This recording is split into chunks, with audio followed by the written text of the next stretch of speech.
Are back, folks. Welcome to Tim Bip Life. I am your host. My name is Perry.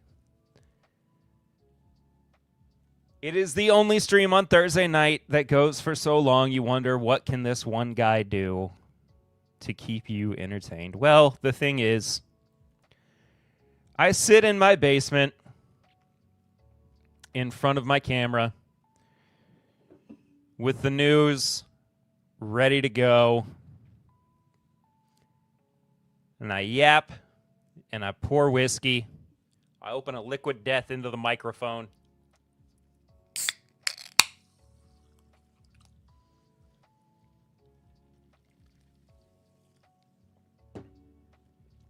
And I welcome you back. I say, I hope you're doing well. And I say, thank you for being here. And I say, if you're watching on the replay, what's going on? Everything just froze there for a second. That was fun.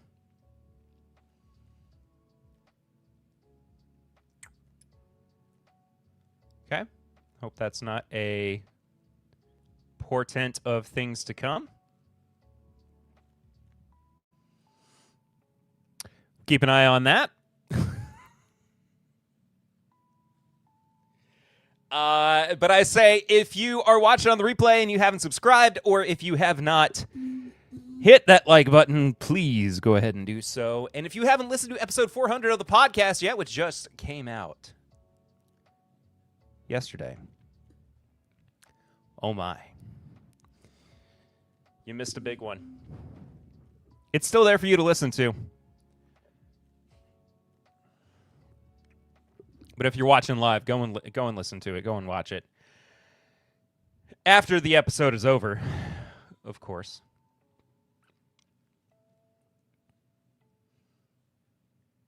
Man, did I have fun with it.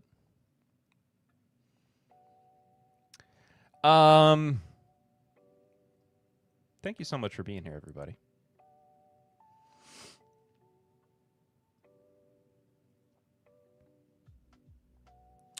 Brewmaster1313, hello friends. Been a while. Everybody good?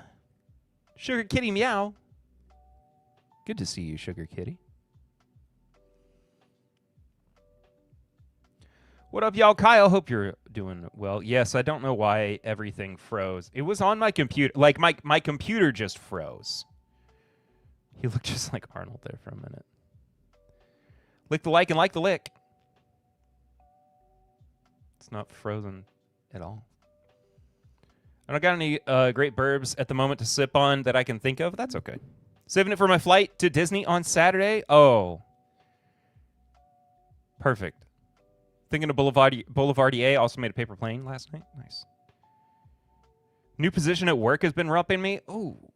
Is it your birthday? No, my birthday was in August. This tip that is on screen from Tony, that's just the last time that anybody tipped on my birthday on August 7th.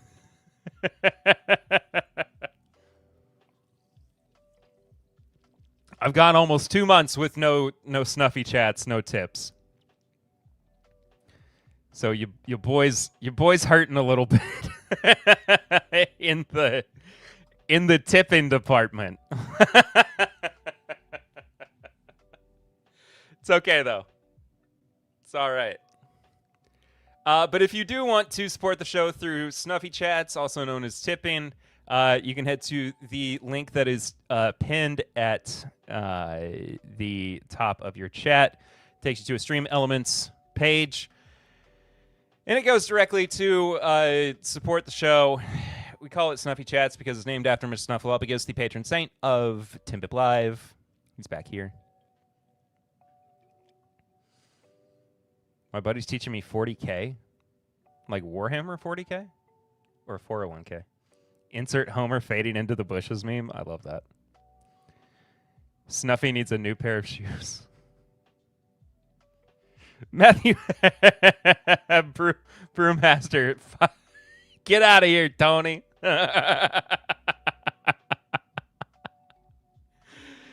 Oh, Matt, thank you for the tip.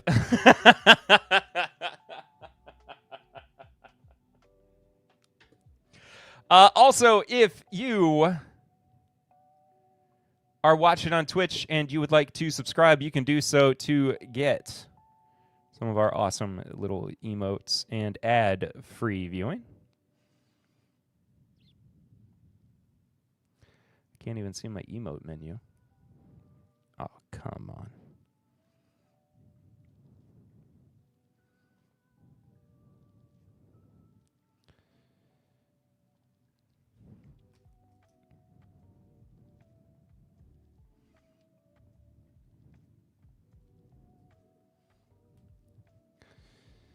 There's some free ones for those who are followers over on Twitch, but also ones that are only available for subscribers as well.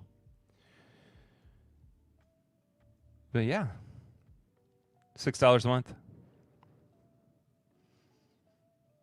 Hey, and Brewmaster with the gifted sub again.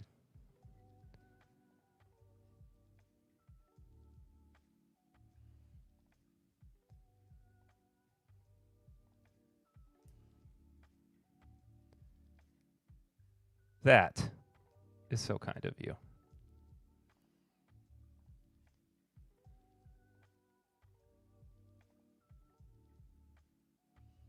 But yeah, that's another great way to support the show as well over on Twitch, twitch.tv/mybourbonpod.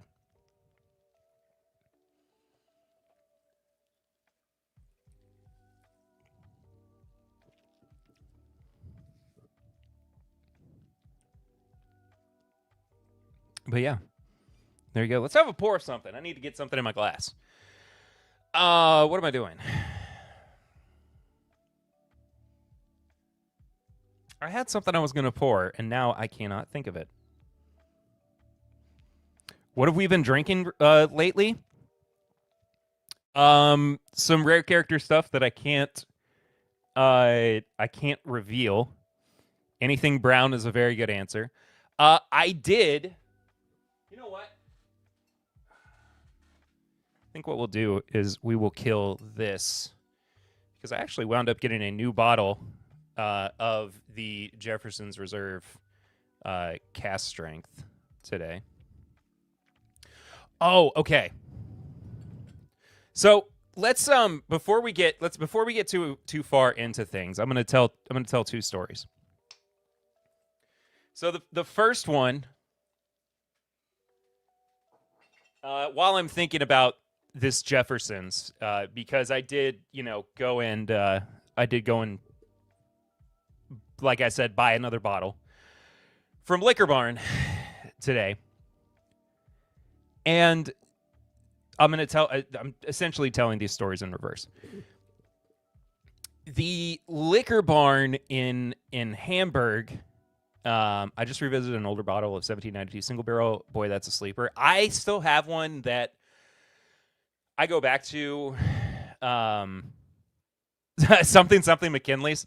I still have not picked up that bottle of McKinley's, and I need to. Liquor Barn, I hardly know her.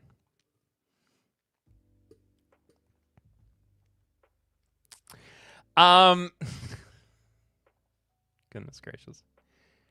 Anyway. Yeah.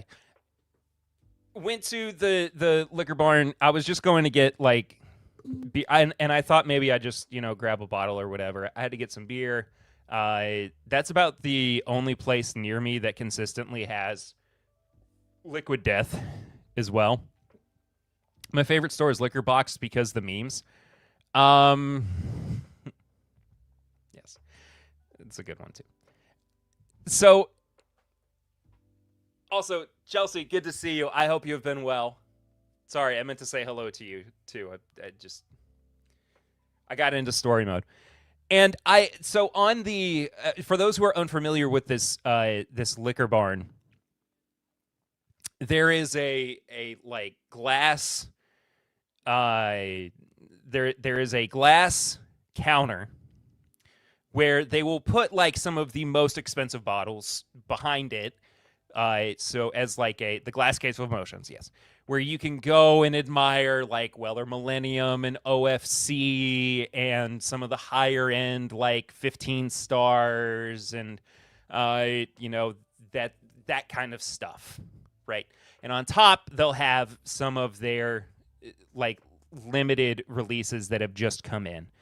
But they will also have gift baskets that they have hand wrapped and put sometimes the weirdest like assortment of bottles in there.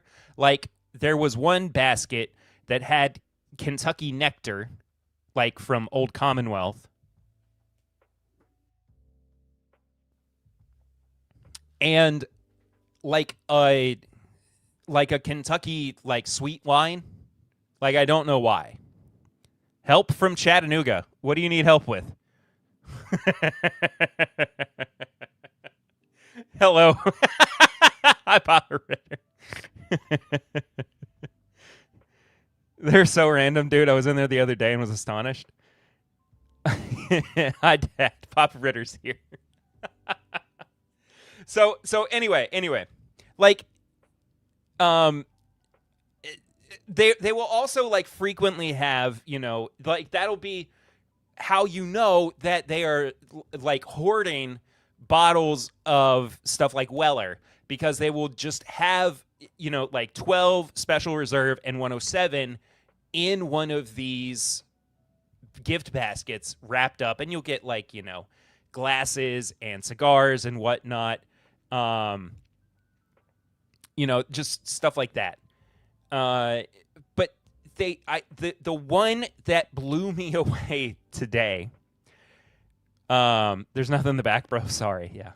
Just watched drop a quick hello. I'm glad you guys are safely in Chattanooga. I love you all. I hope you have a great evening as well.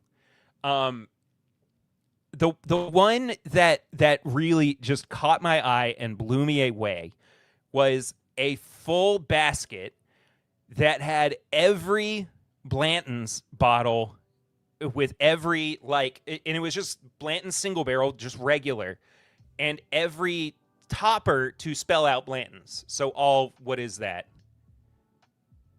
8 bottles that would spell out the name Blanton's, and then a 50 mil bottle, like an airplane bottle in there. They had 2 glasses that were in there as well, and like a bottle of champagne. I didn't really pay attention to how nice or cheap the bottle of champagne was. I noticed it was in there. Somebody drop a guess as to how expensive you thought you would think this gift basket would be. Please. Oh, and there was honey as well, like a 375 sized bottle of honey that was aged in Blanton's barrels. Okay, Matt says 1,200.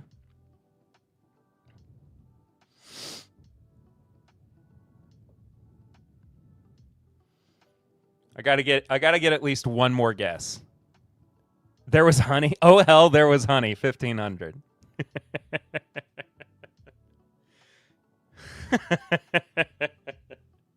Dog, there wasn't even a shirt in there. How could it be? 1,350. Okay. $1,900. $1 pop. 1,900. I'm not even joking a little bit.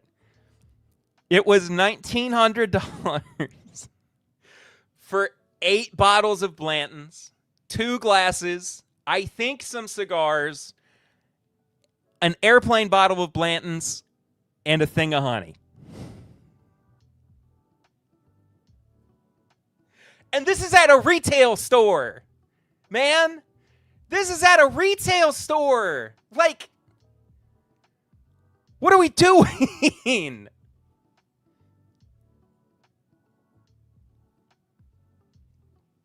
I wandered over. What was the other one that was so wild? There was one that was like right next to it that was... Yeah, don't forget the basket. Not even a stave for the boomers. I walked right next to it, and there was another one that was insane. I can't remember exactly what was in it, but it was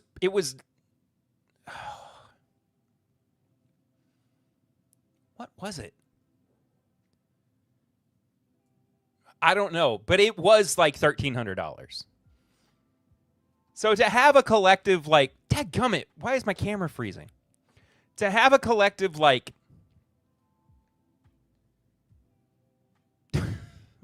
a collective almost like over $3,000 just casually sitting on this counter is insanity. I mean, it's ludicrous. I couldn't understand it. I couldn't understand it at all.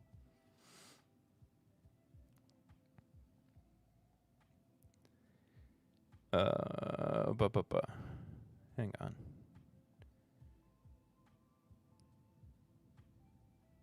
There we go. Somebody say ludicrous.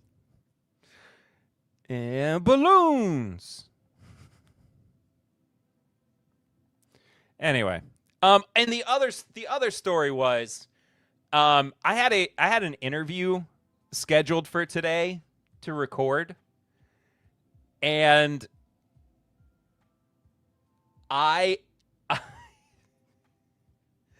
they just stood me up. Like, it was luckily over Zoom, so I didn't have to like go anywhere to do it. But like, I emailed their PR team, and I was like, "Hey, he just never logged on to the Zoom call. We can reschedule if he wants, or maybe he's changed his mind. I don't know." And his manager just never sent the Zoom link to him. And I was like, "What are you talking about?" Dog, I waited in there for like 20 minutes, and I was like, I don't have time for this. Like, I have other things I have to do. Here's the funny thing, though. Working is barely one of them right now. For those of you who don't know, I am a government contract worker. I don't know how much I want to say really in public. But my job was directly affected by the shutdown. So I'm still able to like clock in. I'm still able to clock in and clock out, get a paycheck, but I can't do what is ostensibly like my actual job. So I can't do what I was hired to do. Oh, Jake, that sucks. The only time I want to get ghosted is when meeting with Hidden Barn Distilling. Jake, good to see you, buddy. Hope you're well.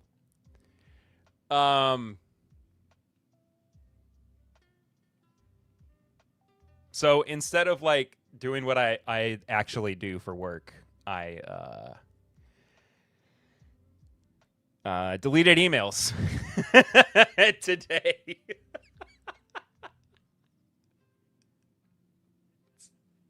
100% true. That is what I did for work today. Anyway, the shutdown's crazy. And there's some people who are like, it could be weeks, could be a month, who knows? I'm like, Dog, I'm still getting paid. It's an insane situation, you know? That's all I'm gonna say on it at the moment. But yeah. It's wild. Anyway. I'm gonna finish this little bit of this pour.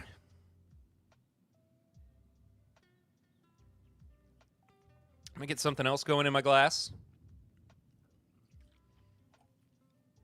And then we're going to move into the news so that we can get to the reviews as well.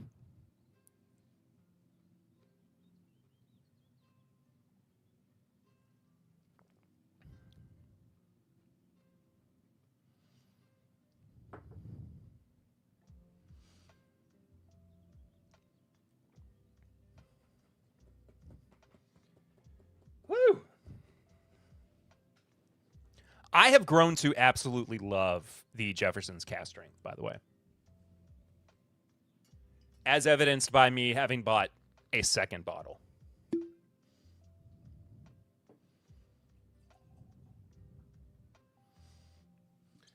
Now pouring up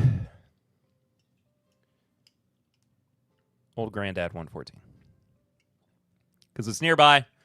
And I can't believe I still have this much of this bottle left.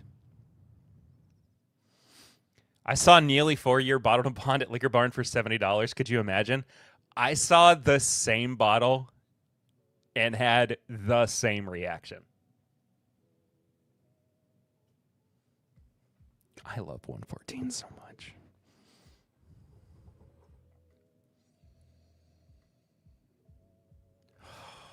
All right. Let's do this thing, man. I've been yapping for way too long. We're starting off Hidden Barn in sheep's clothing.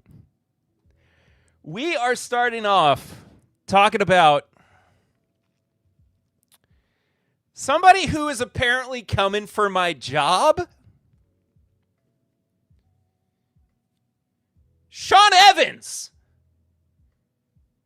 What? And I don't say this lightly. The heck, man. Sean Evans has got an alcohol show now? Kyle, do you think I've not tried to get Sean Evans on the podcast before? I want to say like 2022 or 2023. Before Hot Ones really, really took off. Shot Ones goes so hard. By the 10th shot, he's just throwing up. Has anybody ever made it onto the wall of shame before for Shot Ones? Yeah, man. Literally everybody. Oh, bummer. I genuinely did reach out to Sean's team a couple years ago to try to get him on the podcast. And now that he has an alcohol-based interview show, it makes more sense at this point. I think it could happen. Like, it was a little questionable before, but I think that there's like a much better chance. But it's called One More Round. It's partnering with Bullet right now. And it is like it's exclusively bourbon and rye drinks that they are consuming on the show. One of the early comments that I saw when this show was announced, and it absolutely sent me into orbit, was something to the effect of like, Sean's not doing enough to destroy his body. So he moved on from stomach ulcers to like killing his liver. I thought that was one of the funniest things ever. I haven't watched this first episode yet, but I am genuinely considering reaching back out and saying, hey, I'd love to talk with Sean about the change in format for his interviews, even if he came on a live stream or something. Bro just likes it spicy. And this last cocktail, we're making it with the last dab.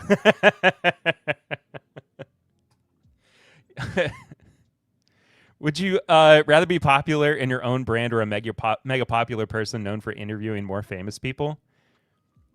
Is this a question for me, or is this a question for or something that you would want me to ask Sean? Because, like, personally, I would rather be, and it's because I've worked so hard anyway at perfecting, not necessarily perfecting, but building this brand.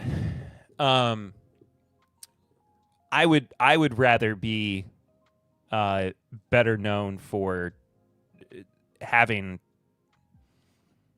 built my own brand. Like, I think, like, Sean is an amazing interviewer. I think he does a fantastic, a question about Sean Evans being the guy known for interviewing famous people versus being those people. I mean, I think it's funny, too, because with the advent of, or with the turn of him becoming this incredibly well-known interviewer, he has also turned into, like, not an A-list celebrity by any means, but definitely like a very well-known internet celebrity. I'd hate being famous. I mean, yeah. I mean, I don't really think about it because, like, who cares? I've been recognized before. It's been cool, but I mean, yeah, like the level of famous where you can't go out at all. I don't think that Sean has that level of famous. Like, I think he can still go out and, like, get a pizza and not be completely mobbed. Like, he doesn't need security wherever he goes. You know what I mean? Or maybe he does. I don't know. I mean, it's a very different landscape these days, especially compared to where it was about a month ago. But the whole point being, though, like, even though Sean is in and of himself somebody who is famous for a particular thing, it's because he's like rubbed elbows for so long and been genuinely good at what he does that it's elevated him to a point of celebrity. Like, he's not famous to the point where you're like, well, what's he famous for? Why do people like him? You know what I mean? I mean, like, he's got something behind him that you can point to. Joe Rogan hit that point of famous to a point of no privacy for interviewing others. I mean, yeah, exactly. And I don't think Sean's there. I don't think that's the level of fame that Sean has. But I could be wrong.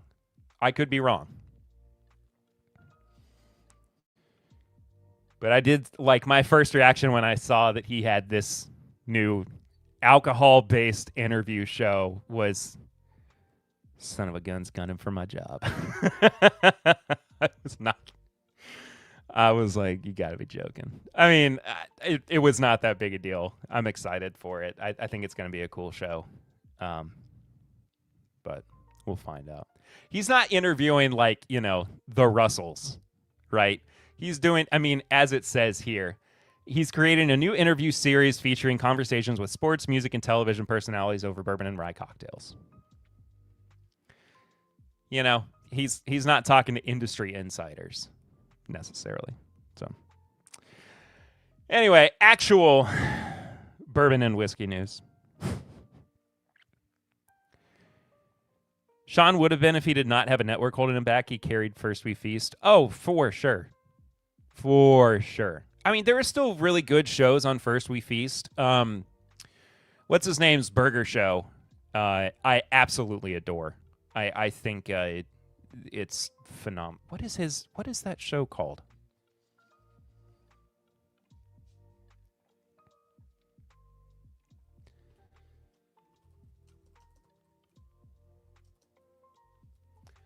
Burger Scholar.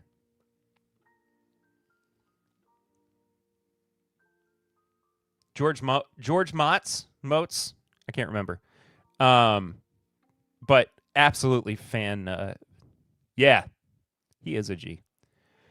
Is he Samoan? I didn't know that. Do they even still do Burger Scholar?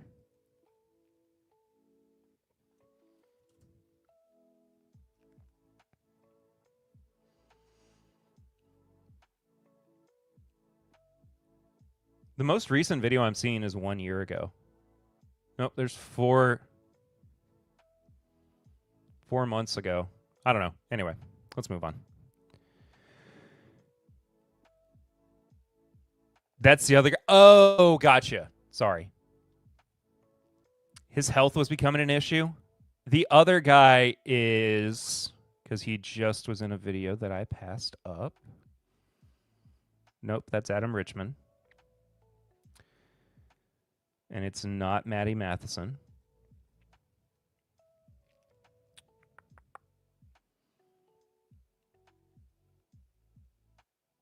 Alvin Callan? Yeah, Alvin. I love Alvin too. Anyway. Moving on. The stream's been all over the place. I apologize. Town Branch, Imperium. MMXXV. What is...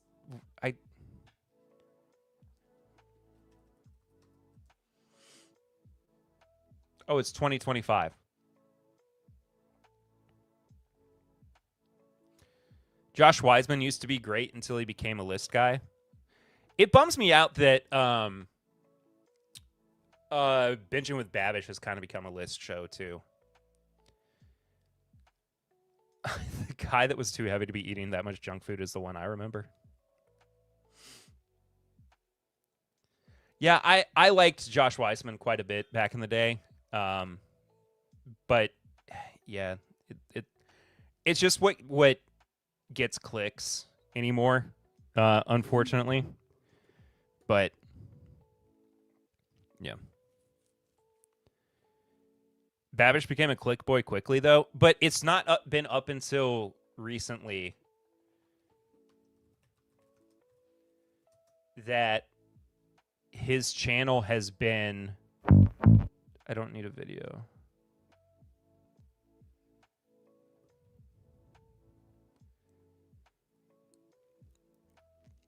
Like, yes, he still does, like, these actual cooking videos, but he's doing, like, the Rhett and Link, like, I tried every Pop-Tart, ranking every TJ Maxx meal. I ate everything in New York, ranking the best pizza. I tried steaks from around the... Like, it's not his, like... And I know that part of this was because he got burnt out on his old method of... Oh, look, there's George. That's so funny. I tried every hot dog. I know that part of it is because he got burnt out on his old method of content, but it just, like... It bums me out when content changes so drastically compared to, like, what it was that I fell in love with before. Like, I think that's a fair statement to make, right? Like, I don't... If I were to just do hunting videos now, I know that it would drive clicks, but I would immediately lose what is my audience. Changing for clicks is the lame part. Exactly.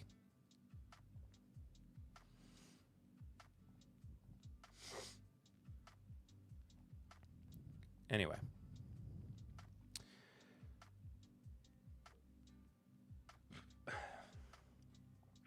Kentucky Straight Bourbon, 50% wheated blend, 105 proof, 2025 Imperium.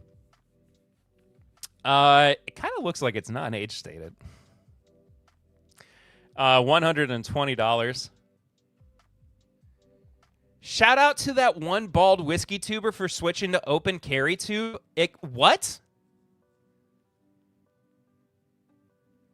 Who did that?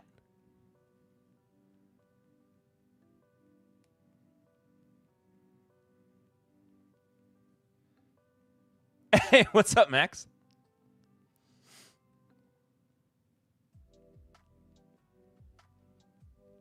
I don't know anything about that. I didn't know that there was a guy that was a whiskey tuber that switched to gun tube. Can't even remember bro's name, but he was just into hype bottles. I mean, that doesn't surprise me. Pot still Kentucky bourbon, 72% corn, 15 rye, 13 malted barley. Column still Kentucky bourbon, 72 corn, 15 rye, 13 malted barley. And column still wheated bourbon, 70 corn, 22 wheat, 8 malted barley. Yeah, again, not really looking like there is an age. Oh, wait, no. Here we go. It's YouTube's algorithm problem. Once a video finally gets traction, YouTube will only recommend that style of content for that channel. I mean, it's not just the YouTube channel. It's YouTube as a whole. I mean, it's the I've talked about this before. It's the Mr. Beastification of YouTube, you know? It just is how it is.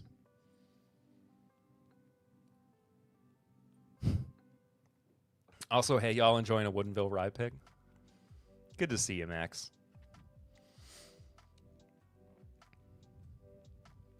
I was wrong. There are ages on here. 5.5 to 8 years old. 5.5 to 8+ years. 219 cases. I'm trying to get a sample of this just because I'm curious, and not even because I'm, like, you know, going to give it a glowing review or anything. List and ranking videos also do really well in the algorithm regardless of content type. I mean, yeah. I just don't want to do, like, I know that if I were to always do, beasting should be a YouTube term. I know that if I were to do more like tier list videos or whatever, I would get way more views. I just don't care. I really don't. Like, it feels so ghoulish. It feels so soulless to me. I'd rather be true to what I like to do, you know? It is what it is. So, Buffalo Trace also filled their 9 millionth barrel since Prohibition ended this week. Of course, this was on the heels of finishing their decade-long $1.2 billion expansion project earlier this year. In the past, they've done this filling of the barrel with a bit more pomp and circumstance, but it seems like they did it a little bit more quietly, and I think a bit of that had to do with the fact that, not that they're like still trying to recover from the floods from earlier this year, but they've just gone through a lot, and they're not really interested in, you know, being too inundated, I suppose, with people or events. Even though, you know, they do say that they're 100% back open, operational, and welcoming visitors. But either way, I mean, it's cool. I think this is going to be, you know, the barrel that sits in that one little rick house on site because Jeremy James posted a picture the other day of it empty, and he was like, "What's missing?" And I think that it was because this barrel was getting filled. Filled August 13th. Anyway. Worst era of YouTube was top 10 anime fights or Star Wars characters people stole from Wikipedia and became huge. That was rough. I'm not going to lie. I will not sign up for the newsletter right now, Bourbon Obsessed. I come to your website every week. Lyric and Bourbon. Put out a hazmat American light whiskey. Kyle, your favorite light whiskey? Kyle?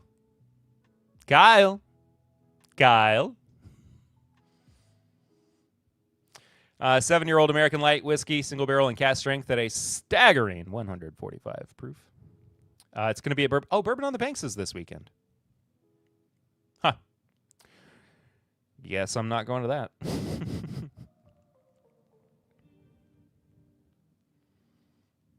It's going to be a Bourbon on the Banks, as I said, and then at select retailers starting on October 6th. They haven't put the price out yet, but we shall see. Of course, love us some Larrikin. Love those guys. And then Angel's Envy has a cast strength age stated bourbon coming out soon. It's 10 years old. It's going to be coming out next Friday. It's 122.6 proof. Looks like it's still finished as well. I am very curious. Sorry, I was picking up my dog's turd on our walk. How poetic. Aw. I'm very curious about this. This is just something I've always wondered about with this brand. Maybe not at this price point, though, of $250. Yeah, maybe not that. Maybe not that price. Maybe not. I don't know. Okay. Let's get into some of the not so fun stuff because there is some not so fun news to cover before we get to the TTV labels, and then we'll get into the reviews. Jack Daniels' parent, Brown-Forman, announces $400 million stock buyback plan. Next three articles are from our friend Janet Patton at the Lexington Herald-Leader. This is crazy. And I think it's just further proof that Brown-Forman is in a really strange place with their business operations. You know, closing the cooperage earlier this year, reducing their workforce, and now... Oop, okay, that was strange. Well, let's just get into it. Kentucky-based spirits giant Brown-Forman announced Thursday its board of directors has approved buying back up to $400 million in shares. The parent of blah, blah, blah. Y'all know that. Dadgummit. When I read this earlier, it didn't have the paywall on it. No results.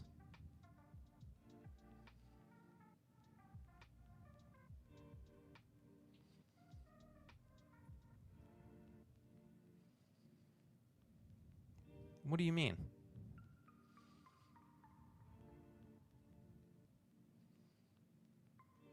Can't afford a cooperage, can't afford to throw $400 million at buybacks. Yeah, but I mean, that is proof that they had their priorities in the incorrect place. And when they announced that they were... Okay, so now it... Oh, give me a break, dog.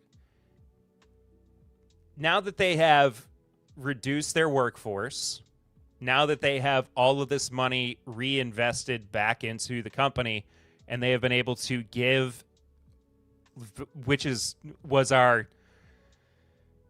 speculation back when they closed the cooperage, that it was likely going to be because they were going to give their top paid, their top brass, anyway, a pay raise. Okay, this is stupid. I don't know why it's not working. Mike Meyer, what's going on?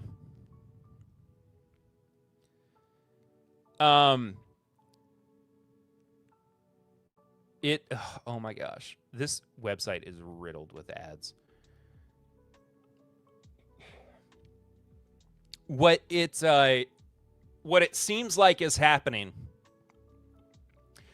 is they're buying this stock back up so that they can then reinvest the stock that they have bought from their shareholders into the pockets of the people who are already making buku money within their own business. It's not an uncommon thing, but as we are seeing the erosion of trust busting in the country, it is going to become more common. And it's just kind of a gross practice, but one that you kind of, not a pay raise, a nice one-time bonus to make their books look better. I mean, true. But it is a good way to cook the books, as you correctly stated, but also with, this, what?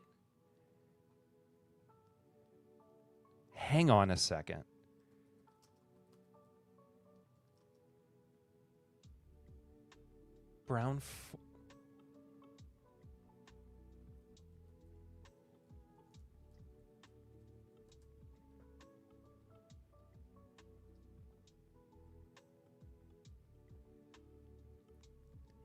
Hang on. No, that's not the one I wanted.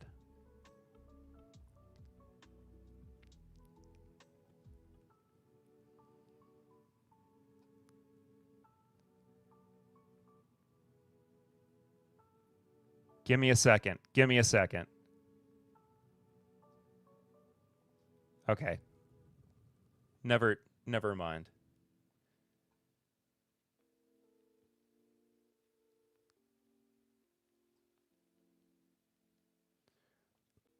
This is not as big of a number as I thought I remembered. Does this appease shareholders? I mean, they're getting a, spread across however many shareholders there are, $400 million. But I was like, there's no way this could have lined up so perfectly. It doesn't. But for a second, I was like, did they just announce that they were buying up $400 million in stocks, and it lined up with their $70 to $80 million in cost savings they projected earlier in the year? And those numbers don't work, but that would have been funny. Anyway, the whole point is, it just bums me out that we're hitting this level of brokenness so quickly. It just, we'll see. Anyway,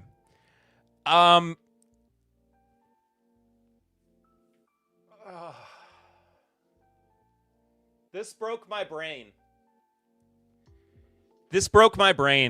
When I read this last week. Uncle Nearest paid okay, and this is not the end of Uncle Nearest's issues that we're going to talk about tonight.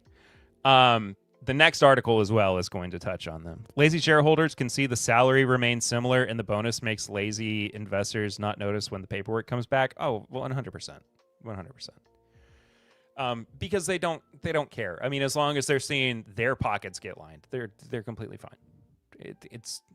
It's a win for them, and they get to wash their hands of any potential, future any potential future wrongdoings.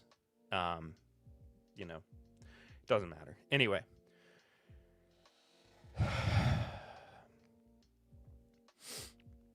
Yeah, President's Choice and birthday bourbon are $250 plus. Yay. Yeah.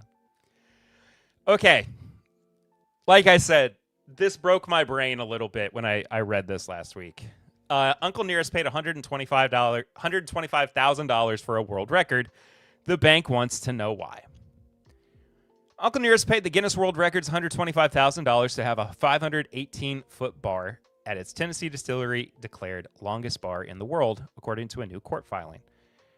The whiskey then leveraged that into stories in Garden & Gun and the Bourbon Review, generating publicity for the brand, according to the document filed in ongoing lawsuit against Uncle Nearest, Nearest Green Distillery, and Fawn and Keith Weaver. The distillery's lender would like to know why, if the restaurant and distillery are unrelated financial entities, the distillery paid, not the restaurant, on its grounds. I'd pour one out for Uncle Nearest, but they have no whiskey to pour. While having a record verified is technically still free, corporations often now pay for help finding and adjudicating records for publicity stunts, according to published reports. And we know about them being in receivership. We're going to talk about that in just a moment. But it just is baffling. Because we keep hearing about the mismanagement of these loans and the mismanagement of this money going to, pay for a house that they shouldn't have paid for, allegedly. Paying for this world record. And now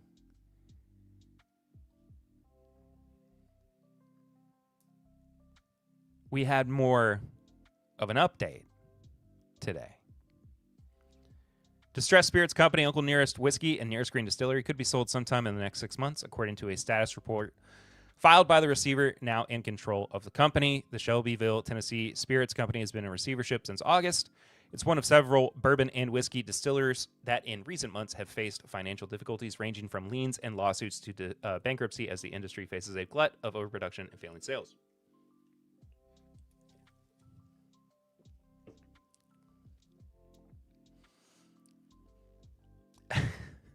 This reminds me of Trump's business methods with the old Taj Mahal. Hey, we're under. Let's keep paying for dumb shit. They broke a record. How to kill a whiskey brand faster than anyone.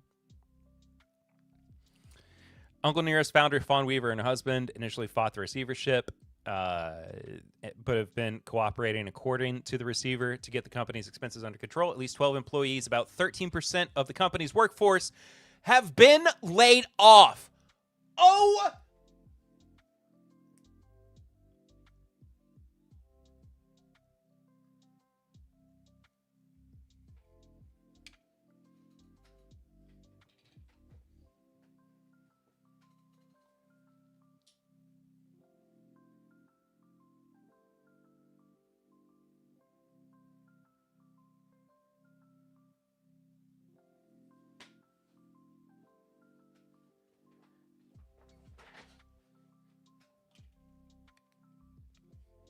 How do you fumble the bag so hard that your only reasonable method is so unreasonable that you fire employees from your brand? You don't take a pay cut? You fired people that work for you? Are you kidding me?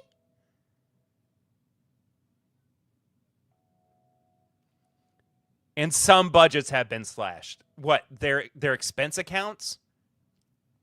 I think the Pink Sauce Girl and Weaver should go into business together. Also, using someone else's story for your own shite business is crazy. Everyone related to Nearest, except for Old Girl, despised that place to begin with. To be fair, Uncle Nearest employees had no whiskey to work on, so no job to do. But even still, like, my point is that it's not their fault. It's not their fault. Like, if they have product that needs to be sold, Fawn Weaver's whole thing that she has come out and said during this insanity has been, we got to sell product. We got to show up and show out so that we can show people that we mean business and that there's a coalition behind us, right? So if that's the case, if that was truly the case, you should be selling product. Now, we don't know who the employees were. We don't know what part of the company they operated in. I'd say they go to Lynchburg for work, but Brown Foreman. But the whole point is like there is a place for employees in a time of crisis like this, not dismantling your team. It looks so bad for somebody to go publicly, well, we got to stick together and I need your help in doing it. And then behind the scenes going, this is your last day. This is crazy, man. In an initial 19-page report filed October 1st, the receiver said the process of rescuing the Trouble Whiskey brand is progressing smoothly and that the opportunity for the company's successful emergence from receivership is very good. While challenges lie ahead, the outlook is positive. Young said he has found no evidence of misappropriation, theft, financial impropriety by the company's founder, its management team, or any current employee. While there have been multiple transfers among related entities, the receiver has found no evidence of misuse of funds to date. Based on his initial review, fire sale liquidation, either as part of the receivership or of a bankruptcy, isn't necessary, but he does expect to sell some unproductive assets quickly, including a French cognac business, a Weaver-owned vodka brand, and some real estate that is not essential to the core business of the company. Possibly a house the Weavers purchased on Martha's Vineyard are being appraised for possible sale in the next 3 months. He anticipates accepting offers for refinancing the debt, purchasing shares of the company, and or purchasing substantially all assets of the company by the end of the first quarter of 2026. In fact, he's already received some offers, but first he must wrestle Uncle Nearest's financials into order. I think in a new settlement for a CEO to take it on, they will have to honor those contracts, even if no job is available anymore. Kind of know from experience. Hello again, whiskey friends. Hello, Jeff Wack. I can never support that brand. Just lame people doing lame shit with a good man's name. It just seems to get worse and worse, man. I worked for a company, and when new leadership came in, they were forced to honor the contracts even if they wanted to bring their own staff in. I mean, that is the appropriate way to do business. Joe the Sample Guy. My friend, it is very good to see you. I hope you and Jeff Wack and everybody who are here tonight have been having a wonderful week. Hope you guys are doing well. Hope you're pouring something great. What's everybody drinking, by the way? I forgot to ask that earlier in the evening. I know Kyle was picking up dog poop, so he's probably not drinking anything right now. Tennessee Distilling Group still has a partial credit hold on Uncle Nearest products, although some shipments have been restored. The receiver said that's especially important because new releases are expected over the next quarter. When the receiver took over, revenue collections were down significantly, and a number of critical vendors and other expenses were in significant errors, according to the report. Arrears. Crucially, lender Farm Credit has been persuaded to provide $1 million in additional credit to ease the immediate cash flow crisis. Hey, I know they owe you money, but we need you to give us just a cool extra $1 million. Not yet. What should I pour?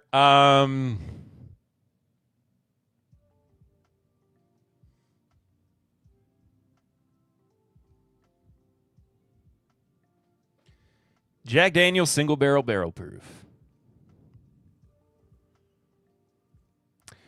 Absolutely wonderful. You by chance going to the Bardstown Blitz in 2 weeks? This is the first time hearing of it. So at the moment, no. 2 weeks is actually my daughter's birthday, so probably not the best idea for me to go to that. Matt's Green River Pick in the glass. I never did grab a bottle of that. I wish I had. Most of my coworkers took the contract buyout and left so they could double up their salary for 2 years after getting a new job. That would have been nice. That sounds amazing. I want to do a flight of Ernest, Nearest, Garrett, and Luca. Drinking Buffalo Trace. Nice.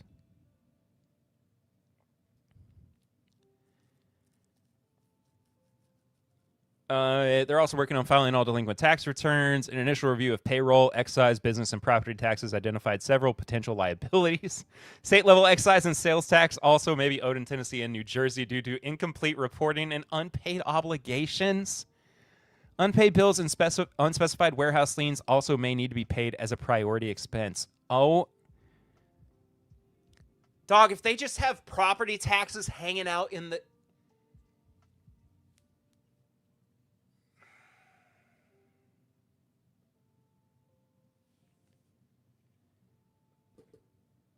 I'll grab the old Jack Daniel's single barrel proof. You better, man. This is a business, man. And according to everything that they put out publicly, the way that they talk about it, they are the top bourbon of the year. They have broken all these records. They're clearing so much. Why is there a cash flow crisis? Why are there business and property taxes? Why are there liens? Why are there unpaid bills? Why? What is happening? I mean, and they still were able to buy a house in Martha's Vineyard? Property is more valuable than humans? I mean, hey, if it doesn't have a pulse, then it doesn't have value. If it does have a pulse, then it doesn't have value, is what I meant to say. If they did all this fraud besides the taxes, they could have gotten away with this a while. I mean, yeah, I think the taxes really is like the smoking gun in this case. But government's going to find you eventually, I guess. Or a really good lawyer. Or even an incompetent one. I mean, just one who's like, hey, I need this money, you know? I bought this. I bought the lien. I kind of want this $1 million, you know. Where'd my money? The receiver has been contacted by hundreds of creditors and shareholders, but is not yet able to produce an accurate capitalization table, something many investors have been, expressed concern about. In fact, Young said he believes some shares on the company that previously belonged to Fawn Weaver were transferred by a former employee of the company, perhaps without authority to do so. Still, the receiver believes all the shares are accounted for, just not listed by the proper shareholder.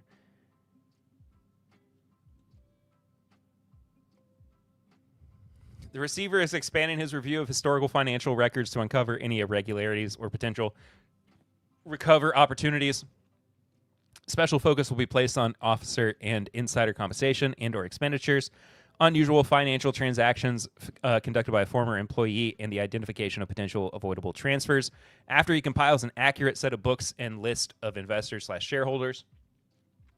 Young intends to reach out to potential investors and or asset buyers who have shown interest in the company. Until the receiver has financials upon which he can reasonably rely, he has no way to determine the accurate market value of the company or any of its assets, the report reads. So here's where my brain goes right now. It goes in a couple of different directions. One, they're cooked. I mean, like whatever legacy they think they have with Uncle Nearest at this point, with Nearest Green, is absolutely shredded. It's completely cooked, man. Like, the way that this has all crumbled, and very publicly crumbled, through court filings, through Fawn Weaver going on Instagram or TikTok or whatever, and doing these like 10-minute long videos saying like, you know, we got to show up and buy out stock, is doing nothing but just like, I think, harming their public image. The CEO is committing fraud and the employees stole the fraudulent money as well. They need to make a documentary on this. It would make for a sick movie.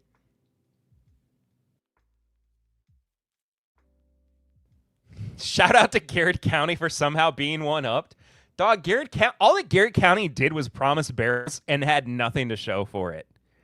And then, like, they just went, nah, we don't know who it belongs to. This is, like, textbook fraud, man. This is just so dumb. If I'm the employee who stole, I'd say I stole money that was already stolen, so I am really Robin Hood. I'm not Robin Hood. I'm Robin the Hood. And it's just like the meme sunglasses come down. Ba-da-da-da-da.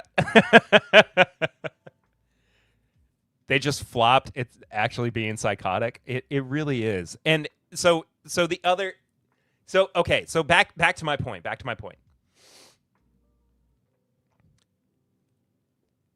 The nearest green that we know, the Uncle Nearest that we know, I mean, it's over, right? I mean, in the same way that Kentucky Owl is very clearly over as a brand, the way that it stands right now.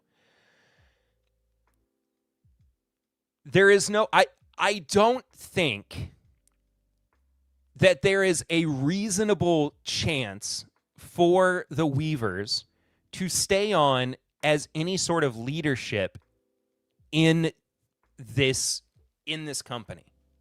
There shouldn't be. I mean, they could. Like, whoever winds up buying it could be a situation where, you know, they find them charismatic, they find them to be a good promoter of the brand, and they're like, you know, you just made some mistakes. We want you to still be a part of, you know, whatever Uncle Nearest turns into down the line. But even if Fawn Weaver comes out and is like, which she has already done, and I think even like today she posted that she had a gag order lifted, and I'm assuming it's because some of this stuff, you know, was made public. Why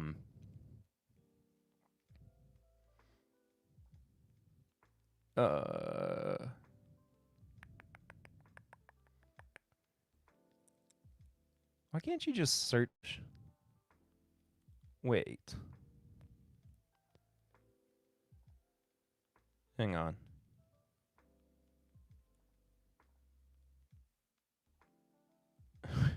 She did that. Brother, she did something.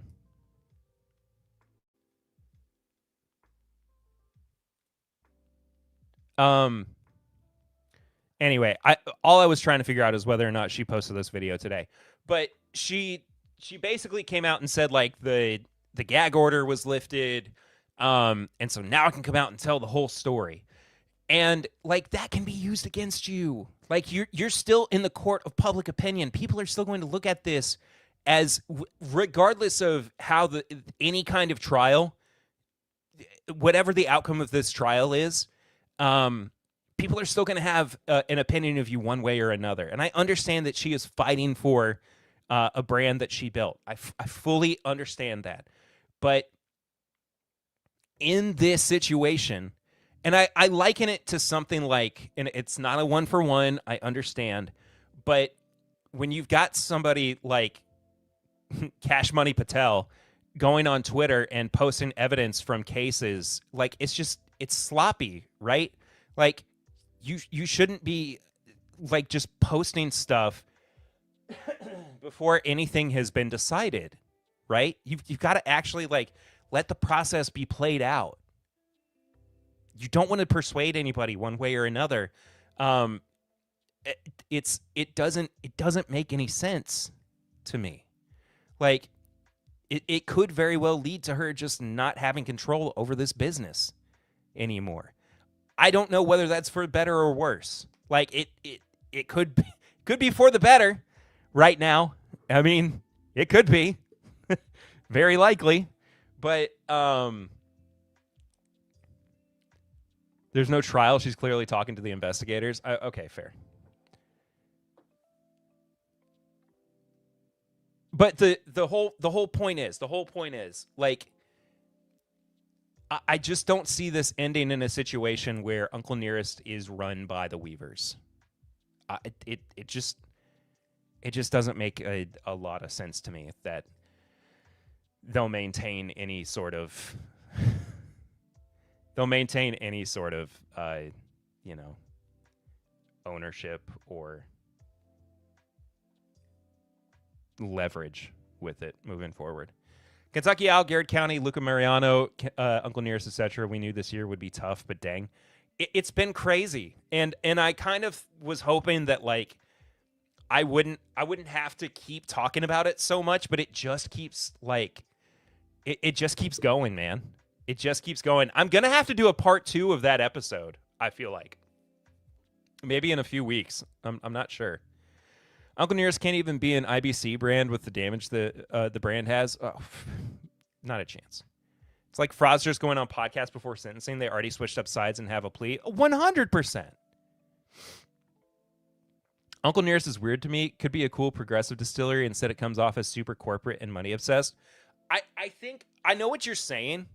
And I think that they tried to like lean into the history of like, you know, and they did, because that's their entire story, that this is the guy who taught Jack Daniels how to distill. But he's also a black man. And, you know, it was during a time that black people were, I mean, black people are still not well respected in society, don't get me wrong. But like, you know, so early in American history where, you know, they were very much not seen as equals. And he was teaching Jack Daniels to distill. Like, it's a cool story and could be elevated in a great way, but I know what you're saying, that it doesn't like, but at the end of the day, it's still a corporation. It's still a corporation. Like, it's not going to be, you know, devoid of capitalist values. You know what I mean? Nearest was never about the story. They robbed the heritage and gave a descendant a role to appease the family after the fact. Did not know that. Did not know that. But they straight up corporatized that message. I mean, yeah, of course. Of course.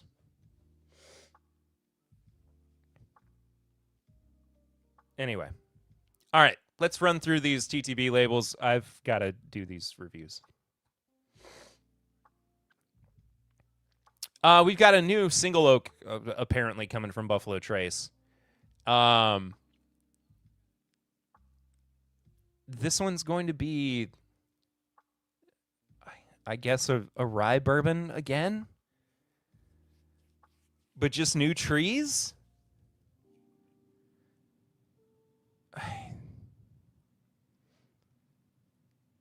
Talk about Dickel and Balcones. I actually talked about that last week. That one kind of bummed me out more than anything, oddly enough. Like, not even being a huge Dickel or Balcones fan, that one just made me sad. I don't even know why. I just was like, I don't want to talk about this one.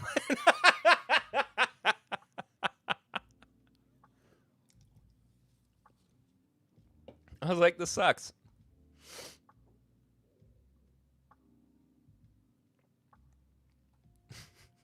Do you know when you guys hire someone new and you watch them for a couple of days and it seems like they're doing everything but the work that they're hired for? That's BT.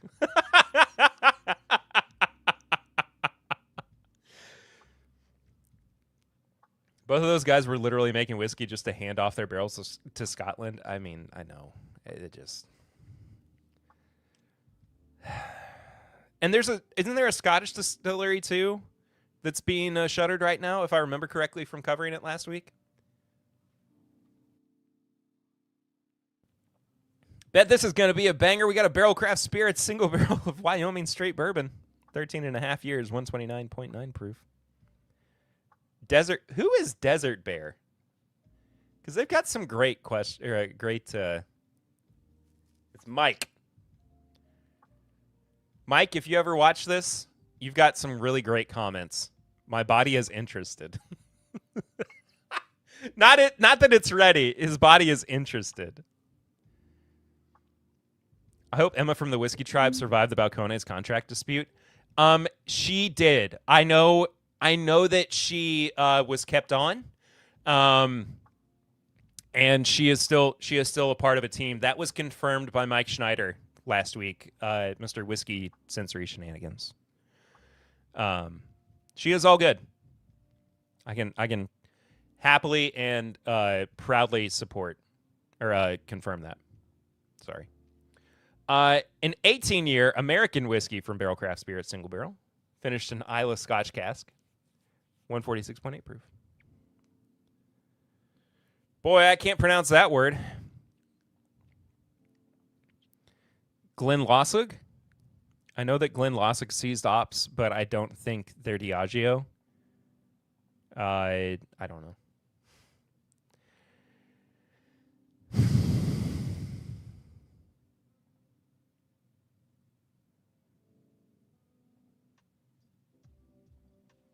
They're Brown Forman? Are you serious? Traveler Full Proof. Hot dog. I love this John Oliver. Nobody wants this. 121 proof Traveler Full Proof whiskey. Blend number 40, apparently. What if it's actually good? What if Atlantis is really at the bottom of the ocean?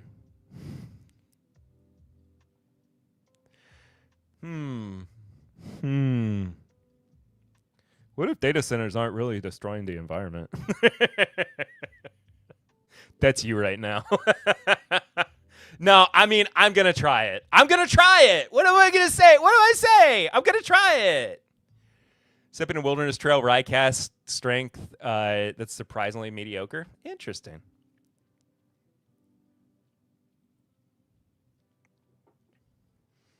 Thanks, Buffalo Trace, for doing this instead of putting 107 on shelves. 100%. Where is our 107, BT? Oh, but we do have OFC 2004. That's fun.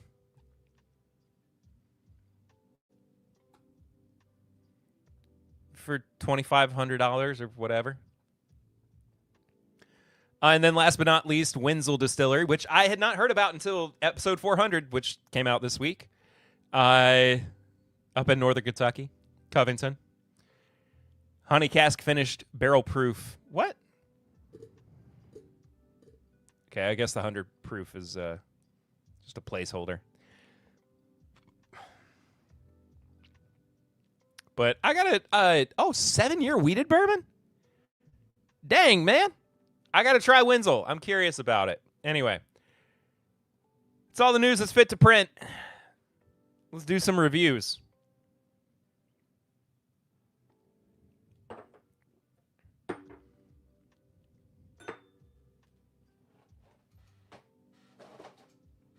Okay.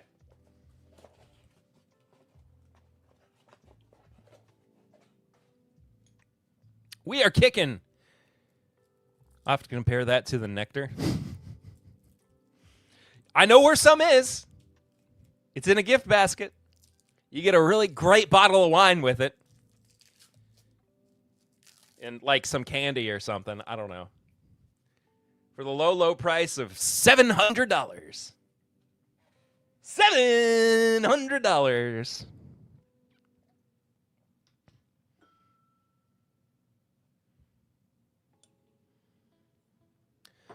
Kicking things off with Maker's Mark, the Keeper's release. This is a sample that actually did come from Mr. Mike Schneider. This JD is a banger, but my God, I immediately have heartburn. Here's the sample bottle. Cool. It's doing a great job of focusing. Thank you, Logitech, for your excellent products. I need to get a new camera. I think that's the conclusion I've come to.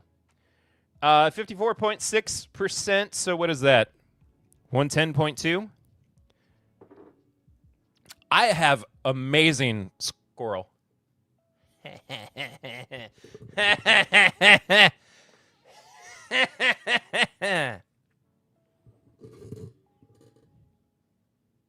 One of the worst, like, early 2000s LOL random jokes.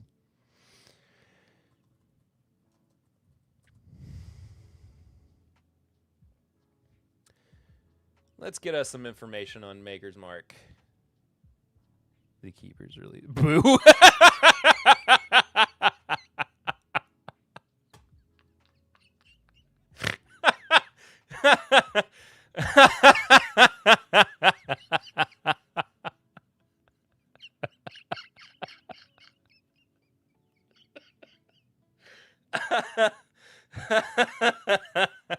I don't know why that got me so bad. Oh, sorry. It's 109.2. Uh,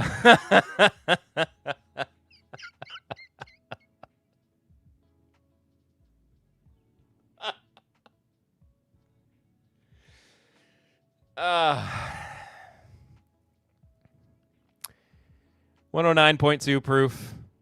We drunk yet? Absolutely not. I'm just having a great time. I had 2 pours, and they were not that big.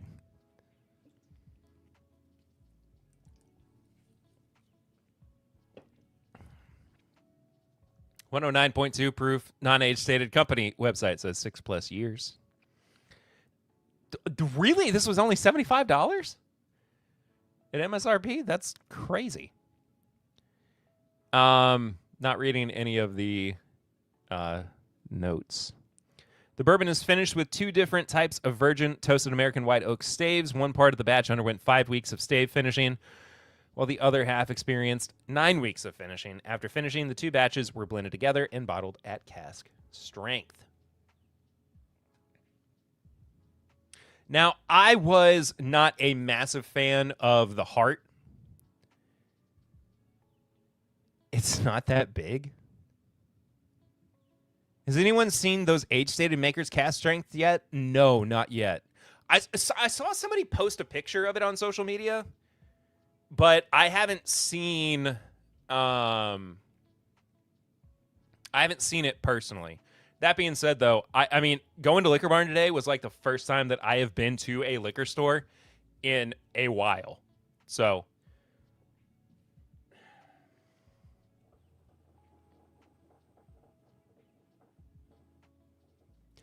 anyway, it's got a good color.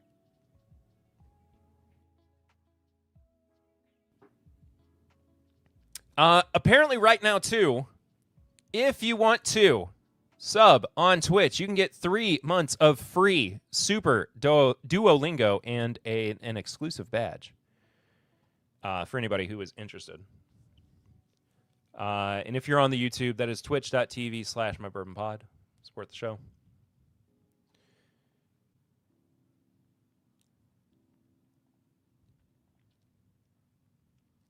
Haven't seen any bottlings of it yet either. It is quite dark. It's got a good color to it. I'm very impressed. The color, it's showing up a little bit darker on camera. I'll put my hand behind it so you can see it.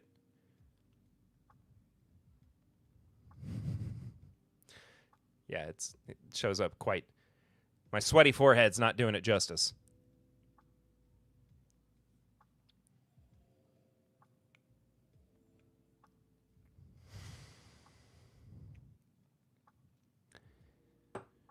That nose is something nice. something special. Maybe not overly special. It's way darker in front of your sweaty, pale palm. Thank you.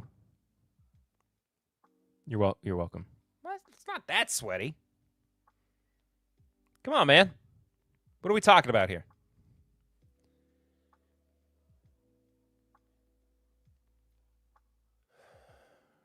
Why is one of the first notes I'm getting... Dog, come on. I've washed my hands like 2 times today. I should... With the number of times that I have to, like, change diapers and wipe butts, I need to count how many times I wash my hands in one day. It's a it's a lot, man. Somebody tuned out after I started talking about changing diapers. I can't listen to him talking about diapers anymore. Only twice. Yeah. One for each cheek.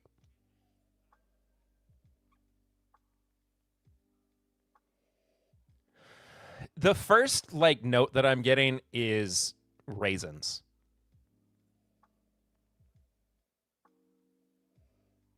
Yogurt covered raisins for some reason. I thought you were about to Trump.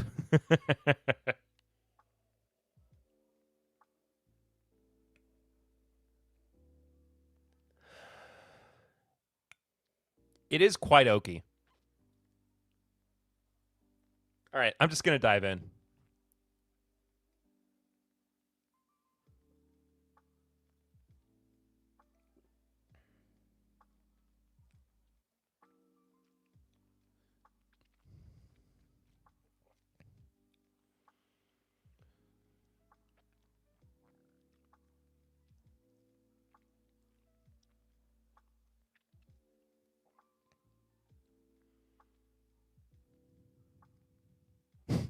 I changed diapers, so many diapers. Some even say the most diapers.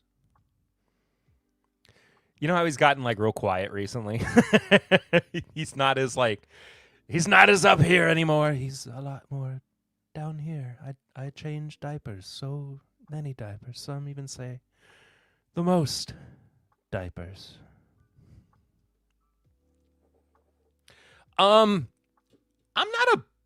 I'm not a huge fan of this. It's because he's now as sleepy as Joe, and Joe was sleepy, man. Listen. We beat medical.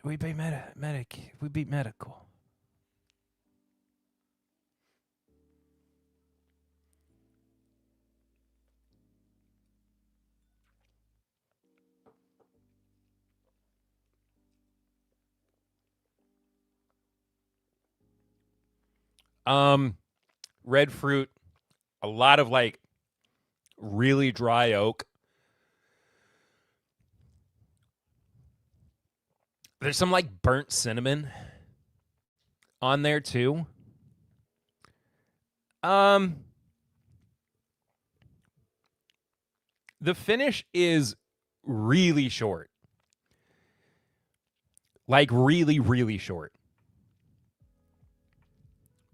There's kind of a juicy fruit gum thing going on the back end into the palate that is fine, but I'm not in love with it.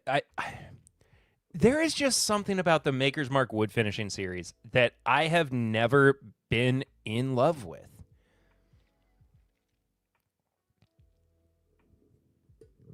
I need to have just one batch that I run to. Isn't it crazy that Makers claims they want their shit to not taste over oaked, yet their most popular whiskeys are double oaked or finished?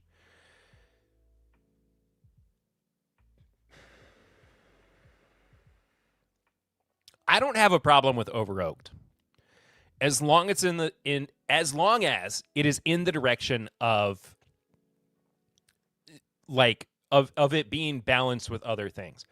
I've said this before. I like a lot of oak.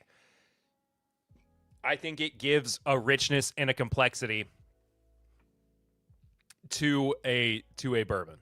That being said, though, this is running the risk of being a one note oakedness. I don't either, but it's just a bad marketing lie from Makers. I mean, completely fair.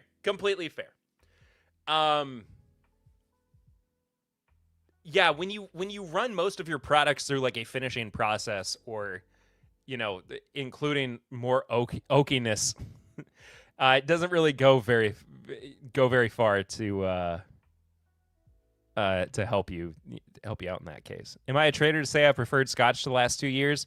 I took a year off drinking and bourbon tasted worse after I came back. Absolutely not. There's Swan, my ex co-host, and still very good friend. Kind of did the same thing. It wasn't a full year, but he lost his, and I like Scotch. I've said this before as well. But Swan caught COVID, and he lost his entire sense of taste and smell. And on his journey of regaining it, he indulged in a lot of pretty heavily peated scotches to gain it back, and it worked remarkably well. I think he's an even better taster now than he was before he lost his sense of smell and taste. And it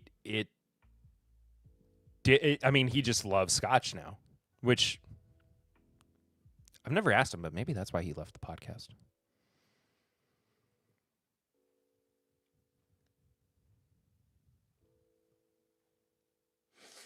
Have I ever kissed a bourbon barrel?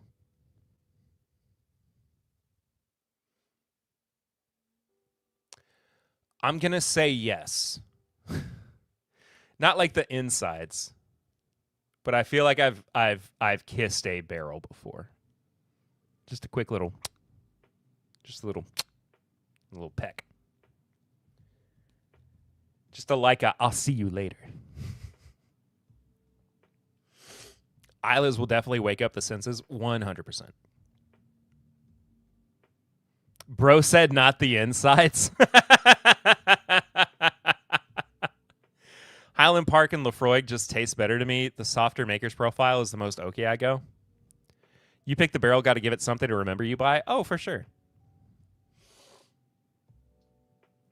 And then eventually we see each other again, and it's a warm embrace, and I pick it up. And I run. I run so far away.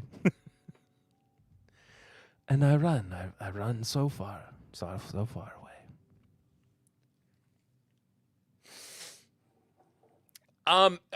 Let me go in for another. Can we talk Highland Park cast strength? Talk amongst yourselves in the chat, because I don't know. I've never had it before.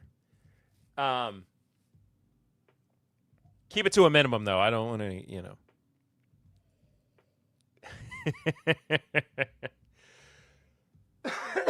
No passing notes.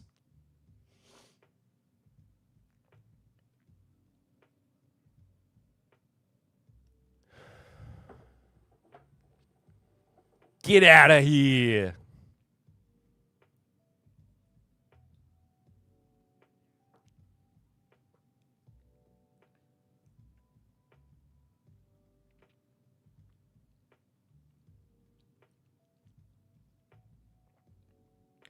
There's also like a stale oatmeal note on it, which I'm not loving.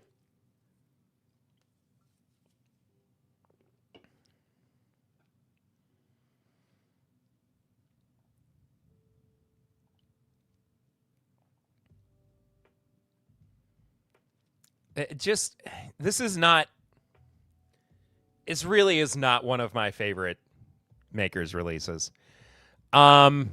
I'll go ahead and do nose, palate, finish, and price, because why not?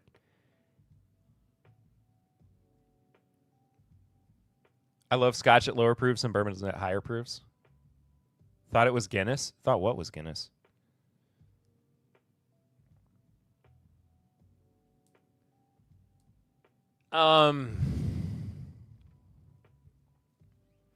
Nose, I think, is the strongest part of this. Ooh.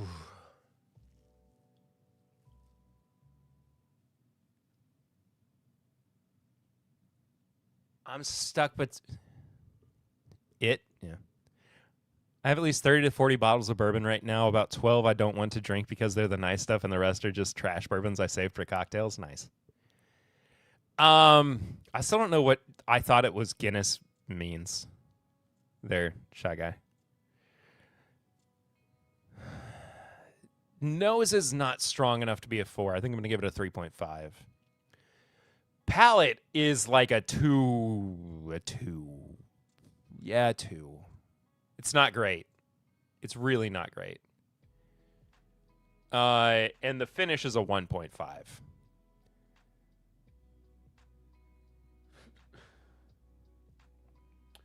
Oh, I typed something before that, but it got blocked by YouTube for using the liquid D word.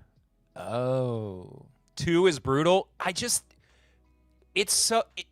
The flavors are weird, and what is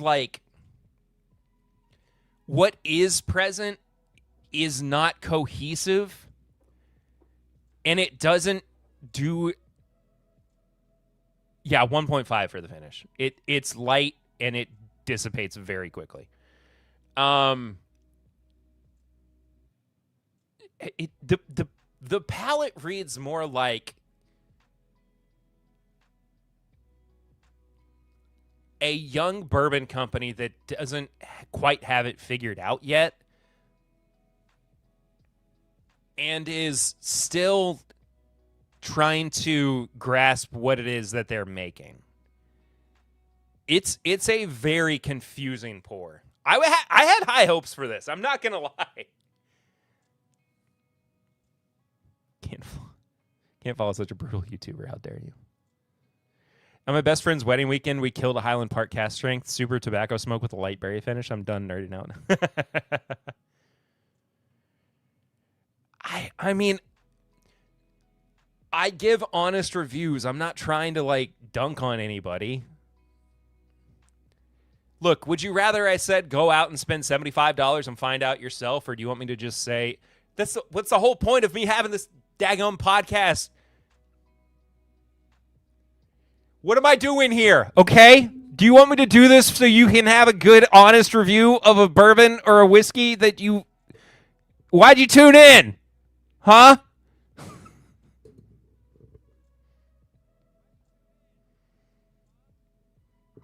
I have to bring over the Cellar Age 2025. Oh, please. I loved the 2024.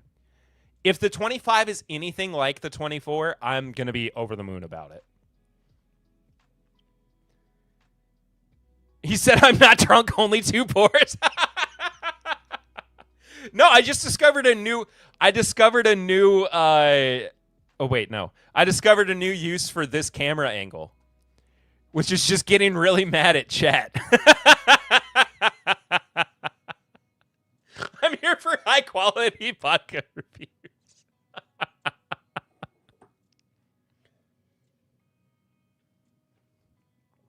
Ugh. Okay. Oh, dude. So 3.5 to 1.5. I like the price. I just wish the product was better. $75 really is not that bad. I'm going to give it a 3. So my final score is a 10 out of 20. Yikes. Chaos. We tune in for... Emily gets it. Emily gets it. I tuned in for the clearly paid off reviews where a pick is promised that is all whiskey tube besides you and the bourbon wrench. Well, and bourbon bites too. And it's bourbon night.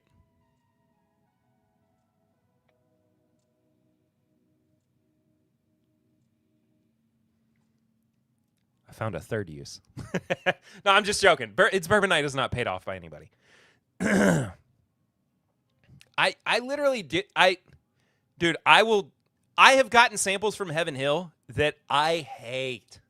I mean, I still have all of this sample of the Bernheim C9 or B925. I can't even say that because it just hurts to get those words out. And they still send me samples, but I give very honest reviews because it's either I do that or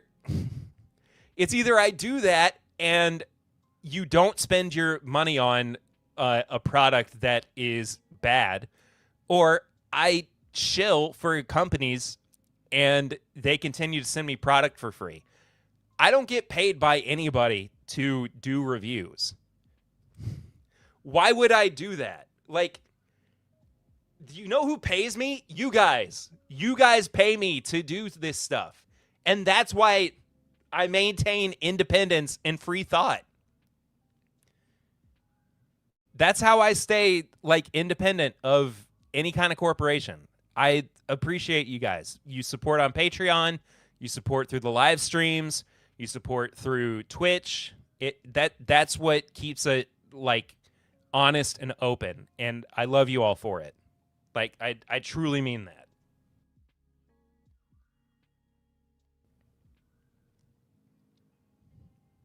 I have never ever once taken money from a distillery for a review, and I won't either. Like, I get sent bottles, I get sent samples, but I'm in no way obligated to say this is the best thing I've ever had.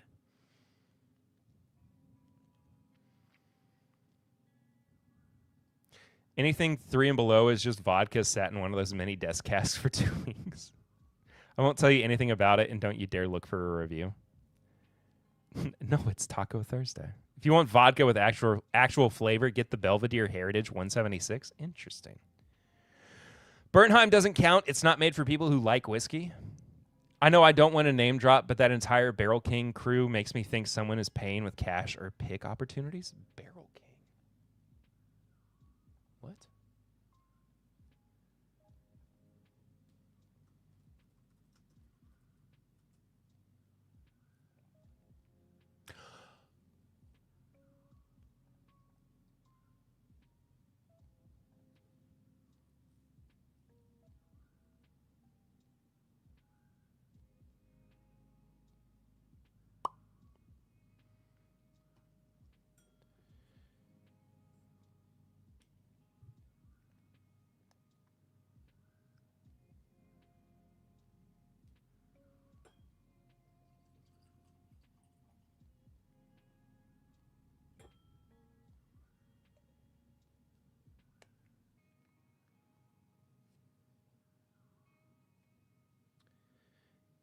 Ain't nobody said a daggone thing to me.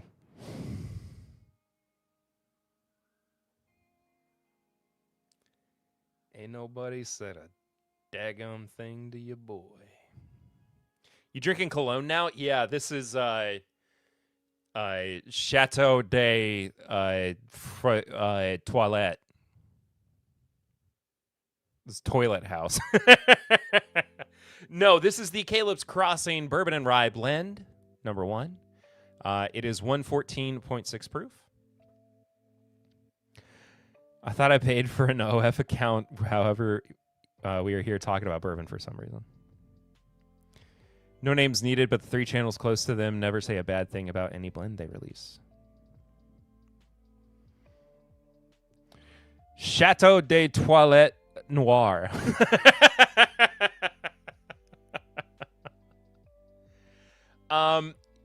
Here's my honest assessment of that. I love those guys. I am friends with everybody basically on WhiskeyTube. I am the Switzerland of WhiskeyTube.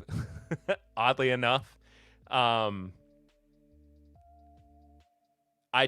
Because I don't really make like edited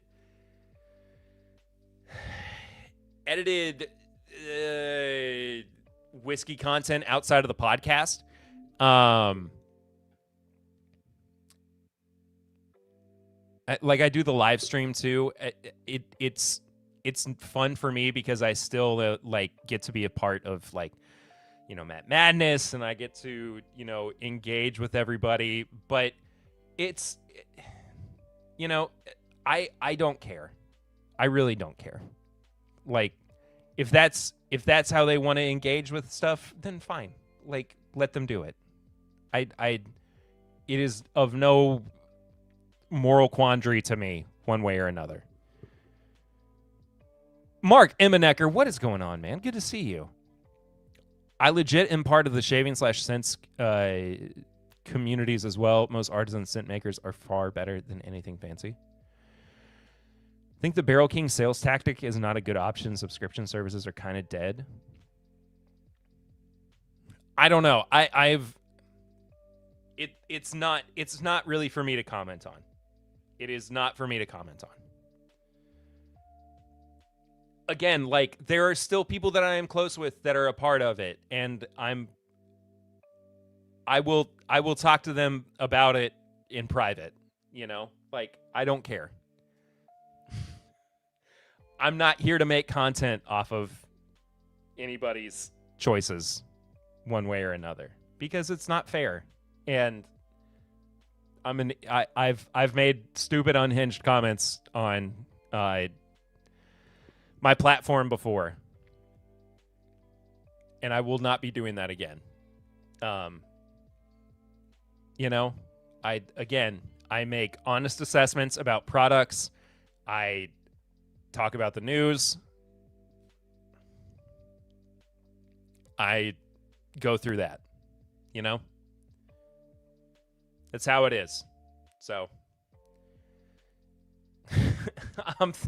I'm 32. I've got 2 kids and a mortgage. I don't have a lot of time to start fires.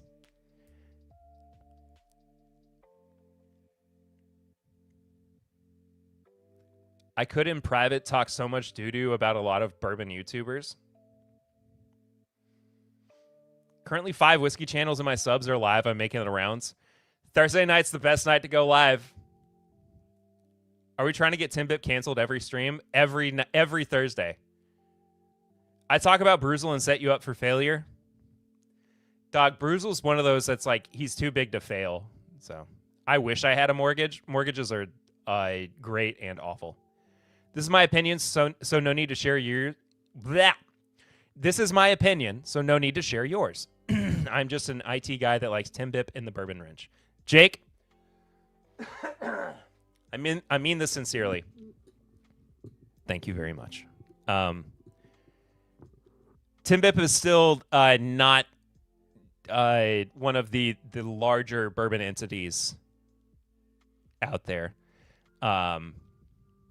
As far as content creators, but it is a one-man show these days, and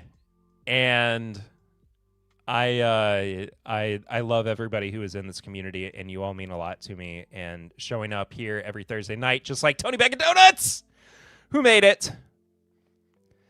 Hey, buddy.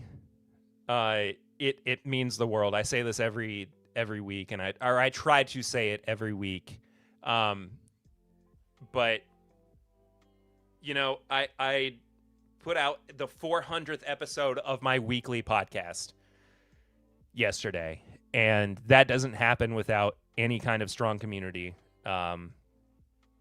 big or small. So thank you all for everything that you do to support me. So let me catch up on chat real quick.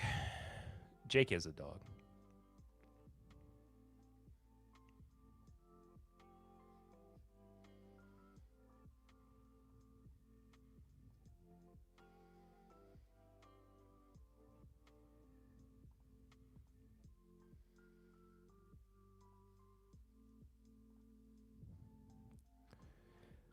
I'm sorry, I'm an anus. My little brother, who does not drink bourbon or know anything about it, when I asked him to just buy me a nice whiskey for my birthday, and he goes, "Oh, do you want me to get you a Willet Purple Top?" What? I said, WTF, how do you know what Willet Purple Top is? He goes, I watch.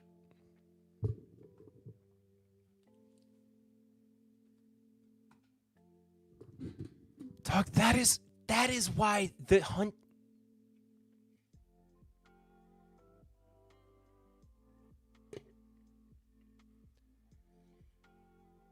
Oh my god. Oh my god.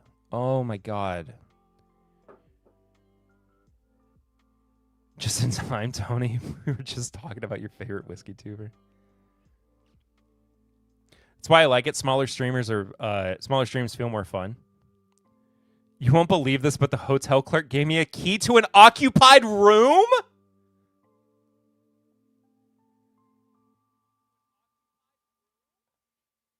Wilmington Piper, it is so good to see you. I hope you are doing well.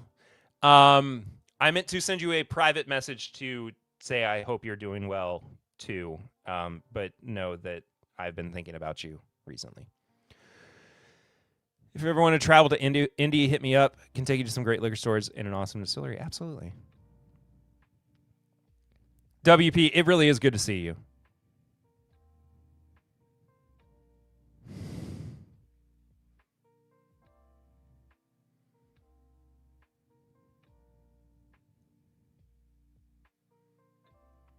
He's mainstream bourbon hunting for allocated bottles. It's insane. Like, I don't get it, because like, if you are a non-drinker and you're watching bourbon hunting videos, that's like the only thing I can liken that to is being pro gun reform and watching GunTube. I don't know anything else to liken that to. Like, honestly.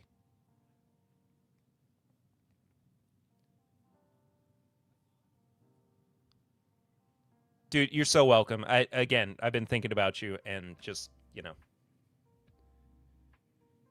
hang in there, man. I've been broke enough for disc golf tournaments to sleep in and sleep on pre-clean form. Rooms are, wow. I have been broke enough for disc golf tournaments to sleep in and sleep on pre-clean rooms for very cheap. I sleep on the floor. The hunts are posed to, but don't you dare say that in the comments. Hot take, most barrel picks from smaller distilleries do just as good, if not better, than a lot of allocated shit. By the way, we have a guest bedroom as well if you don't want to spend. I mean, that's a down-the-road conversation, but yes. Tim Biplin asked if he was drunk. No, I've only had 2 pours. I just can't read fast. People will go to some stores and think they will get as lucky as he does, but it's clear some of the stores still bring out the good stuff on camera. But it's not just that. It's not just that. He sets it up with the stores in advance.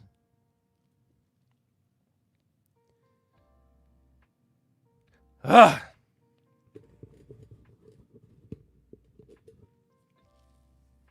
Okay, I got to get to this pour.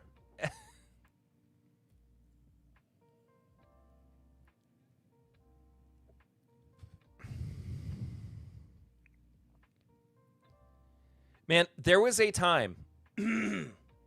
There was a time. Hang on. There was a time.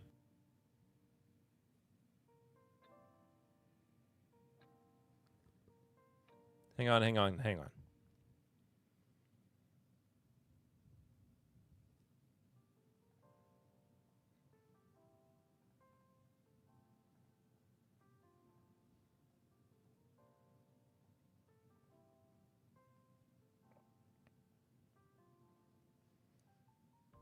I was going to...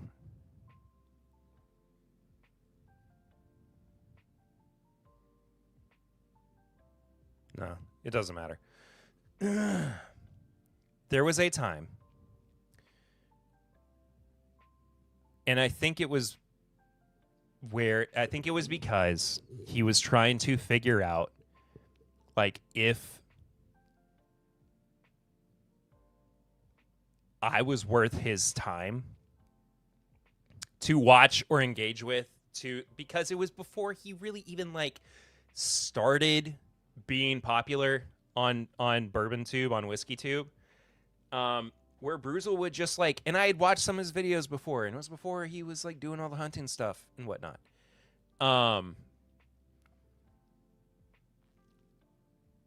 He would just show up in chat on these live streams. And I was like, dude, I'm so happy to have you in here. Like, let's get you on the podcast or something, come on a live stream. And then he just like would never follow up. And it was clearly because he just thought he was too big for it.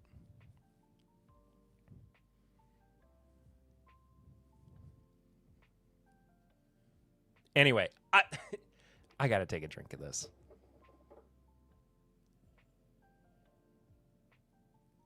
Immediately, this smells better than the makers did.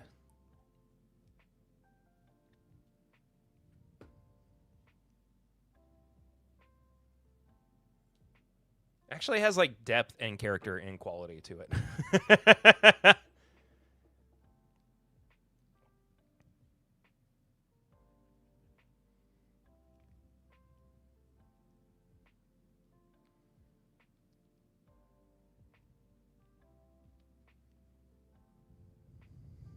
Okay. We gotta move on, guys. We gotta move on. We gotta move on. I know we dislike him, but we can't have a bunch of anti that guy talk in chat. No. It's okay. I'm just trying to moderate it so that things do not get out of hand. That is just my policy that I look.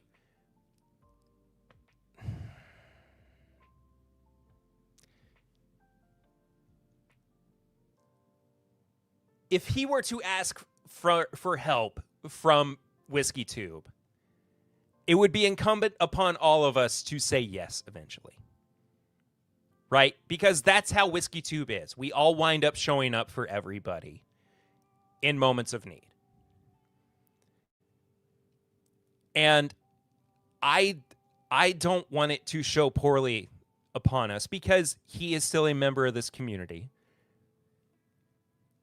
And regardless of how we feel about content, it does not make sense for us to say things. I do be getting carried away. I mean, it's okay.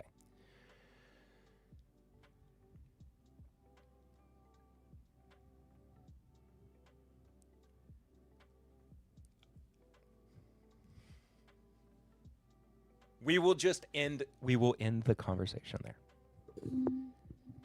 That's all I'm going to say. How's that, Caleb?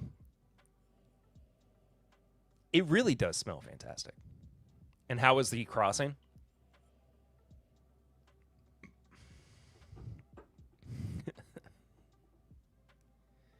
Boy, he's got his shirt and his shoes on. And his pants. Whatever.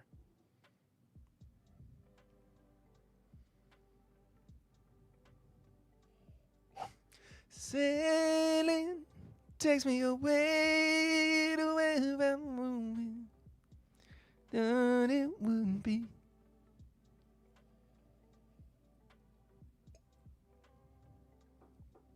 I got to see that live a couple months ago. It was wonderful. I love Christopher Cross.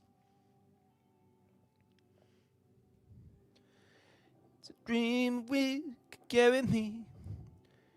Soon I will be free. Anyway, here's Wonderwall type beat. Ooh, what's going on? Hello? The guitar solo at the end is awesome. It is an incredible guitar solo. My OBS says connecting to chat. Why does it say connecting to chat? I don't like that, Twitch. What's happening?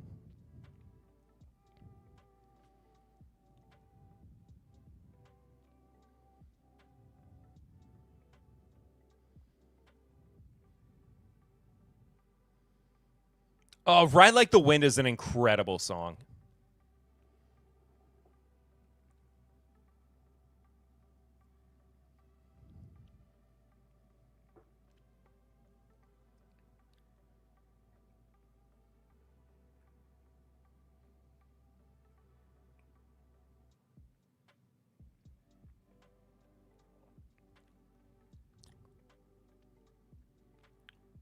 Man.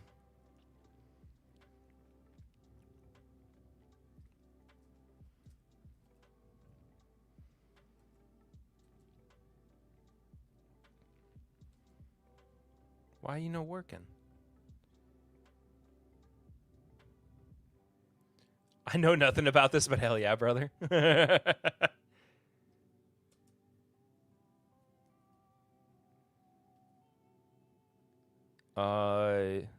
Is my OBS cooked?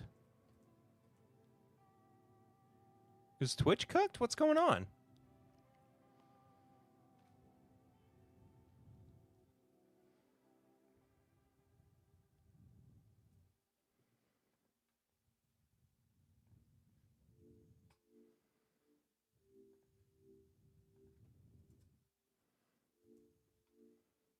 I can't chat.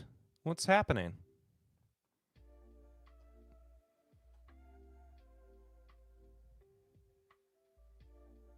That's not good. Is it twitching its last? I don't know what's going on.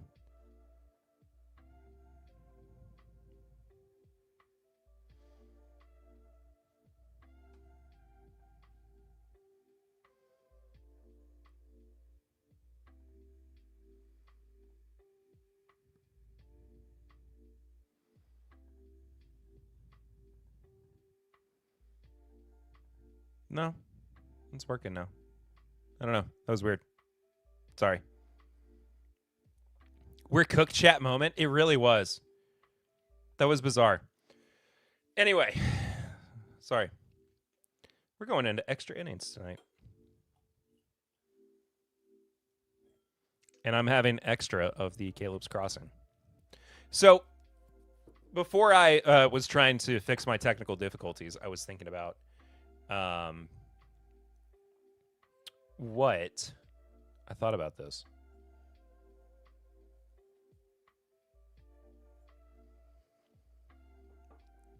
What I really love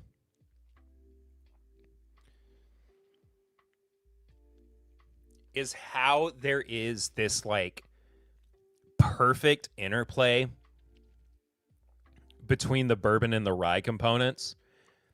And what I mean by that is there is the right amount of spice and the right amount of softness, excuse me, from the bourbon. Spice from the rye. He who must not be named minions are getting retribution for the bad talk. Yeah, somehow they're it's a DDoS attack on just my Twitch.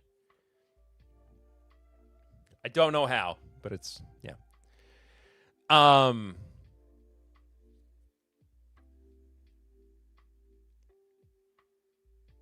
The finish goes a little short for me.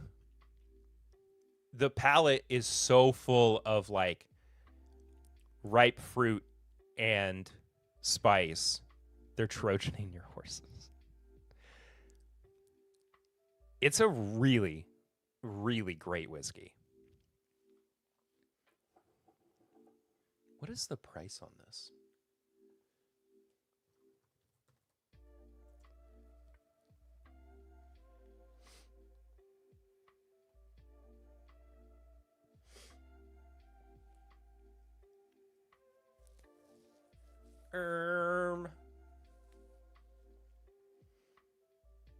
It might be my internet.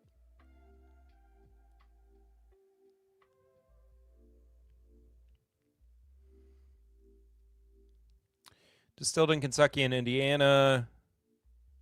70% corn, 21 rye, 9% barley for the bourbon, and it's a 95.5 rye. Well, apparently I need the search results. $150 a bottle. It's very unique. I really liked the first two batches of Oh,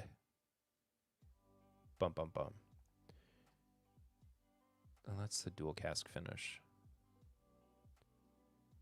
Oh, sorry. No, it's 122. I apologize. Hey, it's Rarebird. Sorry. Yeah, I was seeing the results from from the bourbon. I really liked the initial bourbon and rye releases. I think this is awesome. Honestly. 7-year-old bourbon and 12-year-old Indiana rye.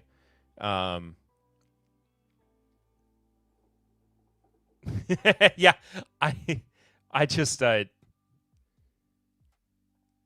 well, look, Kyle, you can make assumptions all you want, but I don't think you can twist the arm of the man who actually put it together.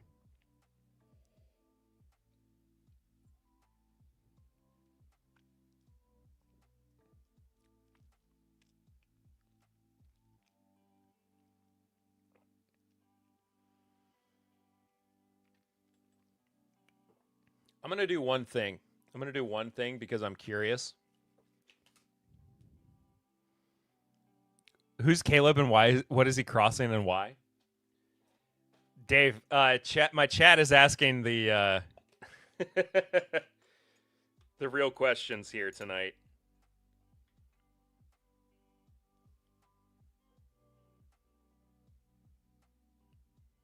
Okay, well, apparently I'm not going to get any water out of that.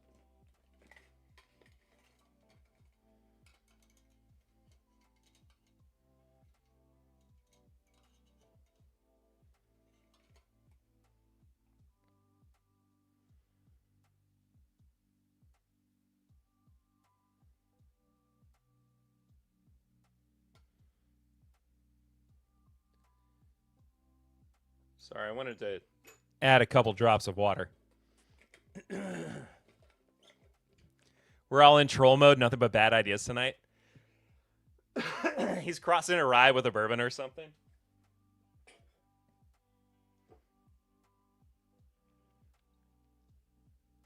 I'm just having fun at this point. I wanted to give it a couple drops of water.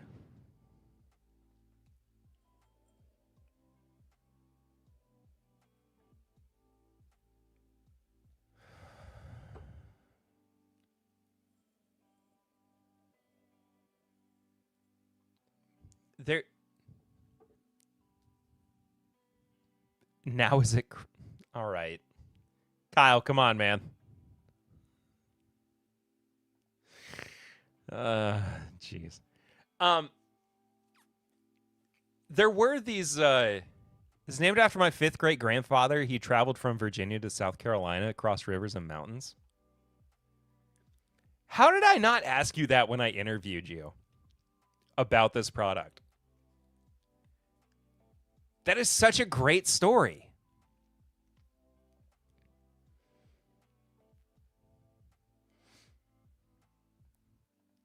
Absolutely incredible. I love that. I was starting to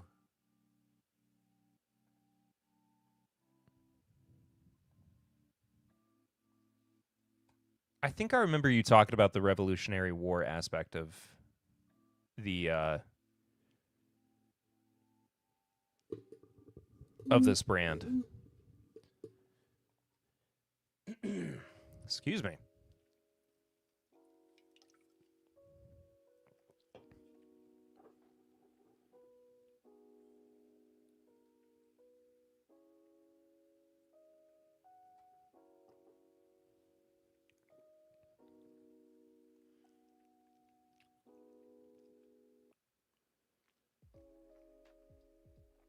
Water, interestingly, made it more like bourbony. It brought out more honey notes, a lot more caramel.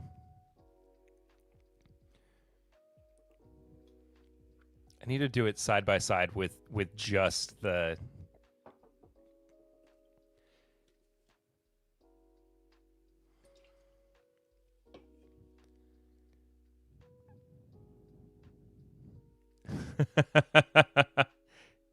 He purchased land in New Bordeaux, a French settlement. It's now McCormick, South Carolina. Interesting.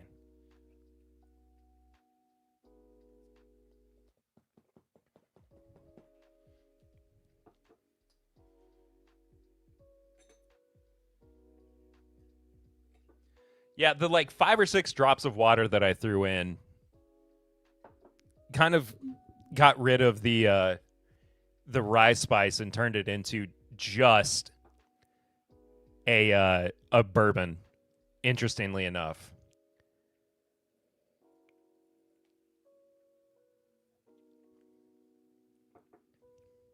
Without the water added.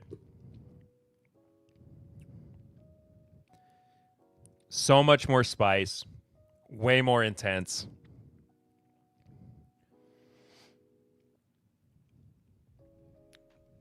You get a lot more of this like cinnamon sugar,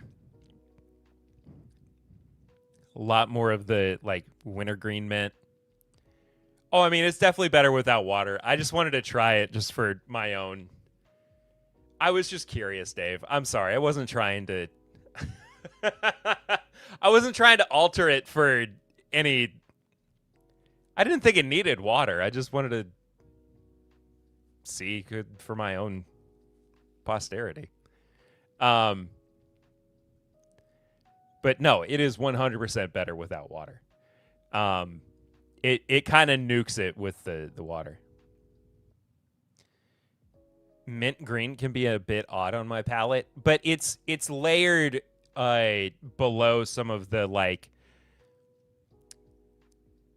some of the more rich notes in there, which I think are way more dominant.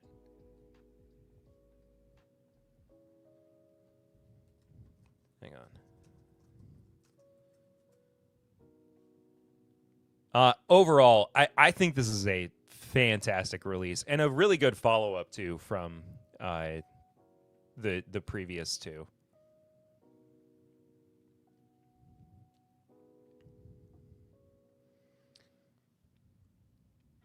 More like mint with lamb versus mint dessert. Yeah. Never let cinnamon touch your face or other parts. Okay. Well, on that note, thank you, Dave, for sending the... Thanks, Perry. Got to run, but I appreciate you tasting it. Oh, dude, thank you so much for sending it as well. This was a wonderful, wonderful tasting. And I recommend y'all checking it out. You can purchase it as well at bourbonoutfitter.com if you're looking for a bottle. I've gotten to try all three of the releases of Caleb's Crossing so far, and they've all been wonderful. So please, please, please go support Dave Jennings, Mr. Rarebird 101. He does some wonderful things. Goodness gracious. What a fun night. This has been something else, I tell you what. Next week, I don't know what's going on next week. Guess we'll all find out together.